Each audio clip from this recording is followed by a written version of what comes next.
समझ नहीं आता है कि किसी भी अपराध को अंजाम देने से पहले अपराधियों के सर पे ऐसा कौन सा भूत सवार हो जाता है कि लोग एक एक साल के मासूम तक को नहीं छोड़ते, उनको भी मौत के घाट उतार देते हैं।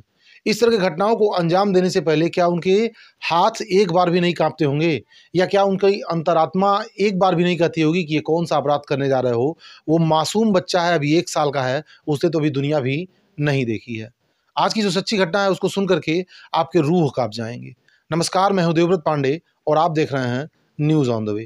दरअसल आज की जो सच्ची घटना है वो मेरठ जिले के लिसाड़ी गेट थाना क्षेत्र अंतर्गत पड़ने वाले समर कॉलोनी की है। समर कॉलोनी में रहने वाले तस्लीम अपने भाई मोइन को फ़ोन करते हैं, जो लगभग 52 साल के हैं। लगातार वो दिन भर पूरे दिन अपने भाई को फ़ोन लगाते रहते हैं, लेकिन उनके भाई फ़ोन का कोई जवाब नहीं देता है और शाम होते होते उनके भाई का मोबाइल स्विच ऑफ होता है। तो रात में जो समर कॉलोनी के रहने वाले तस्लीम हैं, अपने छोटे भाई को लेते हैं और जिस बड़े भाई यानी मोइन को वो फ़ोन लगा रहे थे, उनके कॉलोनी में चल देते हैं, जो सुहेल गार्डन में रहते थे। 8:55 करीब वो अपने भाई के साथ सुहेल गार्डन पहुंच जाते हैं, जहां तस्लीम का घर बंद मिलता है। तो वो घर जब बंद देखते हैं तो खिड़कियों से झाँकते हैं और जब अंदर का नज़ारा देखते हैं तो दंग रह जाते हैं।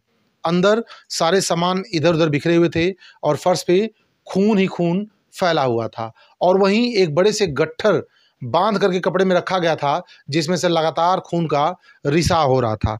यह दृश्य देख करके तस्लीम की रूह काँप जाती है और वो चिल्लाने लगते हैं, चीख पुकार मच जाती है। उनकी चीख सुन करके आस पड़ोस के लोग इकट्ठे हो जाते हैं। तत्काल पुलिस को भी सूचित किया जाता है। पुलिस भी मौके पर पहुंच जाती है। ताला तोड़ा जाता है। जब ताला तोड़ करके लोग अंदर घुसते हैं तो जिसने भी अंदर का नज़ारा देखा, अंदर का मंजर देखा, वो डर से कांपने लगा और कितनी महिलाएं उल्टी करते करते वहां गिर गईं और जल्दी जल्दी बाहर की तरफ रोते बिलखते भागीं, क्योंकि अंदर का नज़ारा ही कुछ ऐसा था। एक बड़ा सा कपड़े का गट्ठर रखा गया था, जिसमें बोटी बोटी काट करके एक डेड बॉडी बांध करके वहीं छोड़ करके चले गए थे। दरअसल ये डेड बॉडी थी मोइन की, जो लगभग 52 वर्ष के थे, जिनके पास तस्लीम पूरे दिन फ़ोन लगाते रहे, उनका फ़ोन नहीं लग रहा था।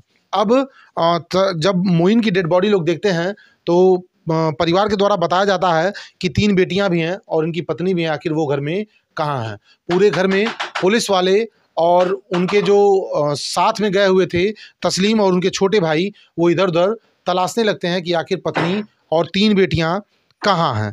तस्लीम की 3 बेटियां थीं, मोइन की 3 बेटियां थीं, जिसमें एक का नाम था अक्सा, जो 8 साल की थी, दूसरे का नाम था अजीजा, जो 2 साल की थी, तीसरे का नाम था अदीबा, जो 1 साल की मासूम बच्ची थी, और एक पत्नी थी जिसका नाम आसमा था, जो लगभग 48 साल की थी, जो अभी घर में लापता थे, जिनकी डेड बॉडी अभी नहीं मिली थी या वो जीवित भी किसी हाल में नहीं मिले थे। पूरे घर को खंगाला जाता है। जब कहीं उनका कोई सुराग नहीं मिलता है तो वहीं पास में रखे एक बेड को देखते हैं, जो दीवान बेड जिसको कहते हैं, जिसमें कुछ सामान रखने के लिए भी जगह बनाई गई होती है। तत्काल उस बेड को खोला जाता है। जब वो बेड खुलता है तो फिर एक बार चीख पुकार मच जाती है। फिर एक बार जो महिलाएं अंदर मौजूद थीं वो उल्टियां करने लगती हैं। यहाँ तक कि बताया जा रहा है जो पुलिस वाले वहाँ मौजूद थे, कई पुलिस वाले तो कांपने लगे थे। उनकी भी रूह कांप गई जब अंदर का नज़ारा देखा तो। एक बक्से में 2 बहनें थीं जिनका गला काट दिया गया था, और एक बक्से में माँ और 1 साल की मासूम बच्ची थी, इनका भी गला काट दिया गया था। दरअसल जो भी हत्यारे उस घर में प्रवेश किए गए थे, सबसे पहले मोइन के ऊपर 10 बार किसी भारी भरकम हथियार से वार किया था। फिर पत्नी के सर पे भी भारी भरकम हथियार से वार किया गया था। एक बच्ची का गला दबा करके मार दिया गया था और बाकी 2 बच्चियों के ऊपर किसी भारी भरकम हथियार से वार किया गया था। पूरे इत्मीनान के साथ जब सभी 5 सदस्यों की मौत हो गई तो उन्हें पत्थर काटने वाली मशीन से बोटी बोटी काट दिया गया, और काटने के बाद एक कपड़े में गट्ठर बांध करके पिता की लाश को रख दिया गया, और इन 3 बच्चियों और पत्नी आसमा को उस बेड के अंदर छिपा दिया गया था। अब सवाल यहाँ ये उठता था कि आखिर वो कौन हत्यारा है जो इन 5 लोगों का, पूरे परिवार का हत्या कर दिया, पूरा परिवार ही खत्म कर दिया? कौन हो सकता है? इसी बीच कोई परिवार का सदस्य था जो बताता है कि इस हत्या में नजराना का हाथ हो सकता है। पुलिस वाले अब इस पे काम करने लगते हैं। अब बता दें आपको नजराना कौन है। दरअसल 12 साल पहले मोइन एक थाना पड़ता है किठौर थाना के अंदर ये गांव पड़ता है शाहजहांपुर। इसी गांव का मोइन रहने वाला है, जहां 7 भाई और इसके रहते थे और उसी गांव में, और सातों अपने अपने व्यवसाय में इधर उधर कुछ ना कुछ करते थे, रोजी रोटी चलाते थे।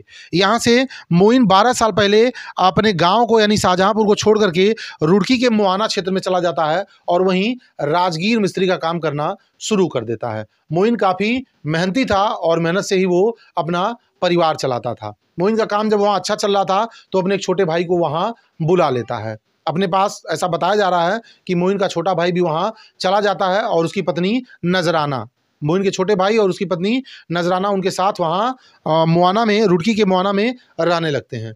फिर कुछ ऐसा होता है, मोइन के छोटे भाई से एक वहाँ मर्डर हो जाता है। ऐसा हत्या करने का आरोप मोइन के छोटे भाई के ऊपर लगता है और पुलिस उन्हें गिरफ्तार करके जेल भेज देती है। उधर मुआना में माहौल कुछ ठीक नहीं चल रहा था, क्योंकि जिस परिवार की हत्या चल रही थी मोइन के परिवार से दुश्मनी हो जाती है। लगातार इनको धमकियां मिलने लगती हैं, ये लोग डरने लगते हैं। तो फिर मोइन क्या करता है, रुड़की के मुआना को छोड़ करके अपने गांव शाहजहांपुर चला आता है। तो यहाँ भी उसे कुछ अच्छा नहीं लगता है, तो अपने घर को 6 लाख रुपए में बेच देता है। मोइन के पास एक पिकअप थी, उसे 3 लाख रुपए में बेच देता है और उसके पास 1 लाख रुपए पहले से कैश थे। कुल मिला जुला करके 10 लाख मोइन के पास हो जाता है और वो सोचता है कि अब यहाँ से मैं कहीं और जा करके रहूँगा। इसी बीच नजराना जो अपने पति की जमानत कराना चाह रही है, जिसके लिए वो मोइन से 4 लाख रुपए की डिमांड करती है, क्योंकि वो जानती थी कि मोइन ने अपना घर वर बेचा है, उनके पास पैसे हैं। तो वो 4 लाख रुपए की डिमांड करती है मोइन से कि आप 4 लाख रुपए दे दीजिए, मैं अपने पति की जमानत करा दूं। इस बात पे मोइन सहमत हो जाता है, लेकिन नजराना के पति के नाम से जो ज़मीन थी, यानी उसके भाई के नाम से जो ज़मीन थी, वो अपने नाम करा लेता है। शायद वो नजराना के नाम से ज़मीन थी, उस ज़मीन को वो अपने नाम करा लेता है और मेरठ में आकर के रहने लगता है। मेरठ के सुहेल गार्डन में आकर के वो अपने पत्नी बच्चों के साथ रहने लगता है। सब कुछ ठीक चल रहा था, लेकिन उधर नजराना, ऐसा बताया जा रहा है, ऐसा आरोप है कि नजराना शायद उन्हीं 4 लाख रुपए जो मोइन ने उसको दिए थे और ज़मीन अपने नाम करा ली थी, उस बात से कहीं ना कहीं खुन्नस खाई हुई है। तो हो न हो उसी ने हत्या को अंजाम दिया है। तो नजराना के साथ साथ एक और आदमी का नाम आता है, जिसका नाम है नईम बाबा, जो नासिक में तंत्र मंत्र का काम करता है। कुछ आपराधिक इतिहास भी उसका लोग ऐसा बताते हैं, उसका भी नाम आता है। इसमें एक नाम और आता है नईम बाबा के साले की। नईम बाबा मोइन का मामा का लड़का है, यानी मैटरनल रिलेशन है मोइन का और नईम बाबा के घर से। लगभग 10 साल पहले जो महाराष्ट्र चला गया था अपने घर और को छोड़ करके, अपने बच्चे को छोड़ करके, और 10 साल से वो महाराष्ट्र के नासिक में ही रह रहा था।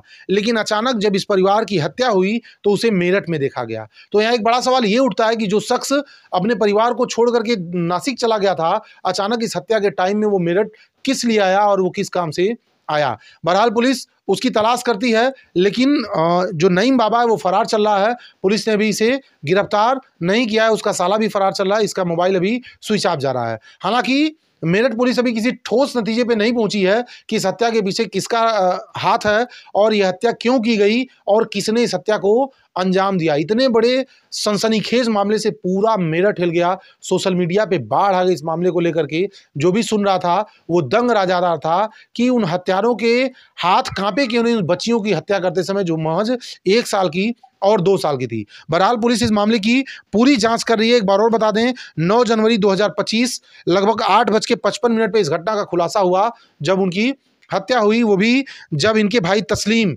लगातार अपने भाई मोइन से संपर्क करने की कोशिश कर रहे थे, लेकिन उनसे संपर्क नहीं हो पा रहा था, तो वो उनके घर चले गए, जिससे इस हत्या का जानकारी लोगों को हो सकी। बहरहाल पुलिस इस मामले पे भी काम कर रही है और किसी ठोस नतीजे पे नहीं पहुंची है। इस तरह की कहानियों को सुनाने का मकसद किसी को डराना, किसी को भयभीत करना या किसी को धमकाना नहीं है, बल्कि लोगों को जागरूक करना है कि इस तरह के अपराधों को कारित करने से पहले वो 1000 बार सोचें कि इसका अंजाम क्या होगा और वो कानून से किसी भी परिस्थिति में बच नहीं सकते। कहानी अच्छी लगी हो तो हमारे चैनल को सब्सक्राइब जरूर करें।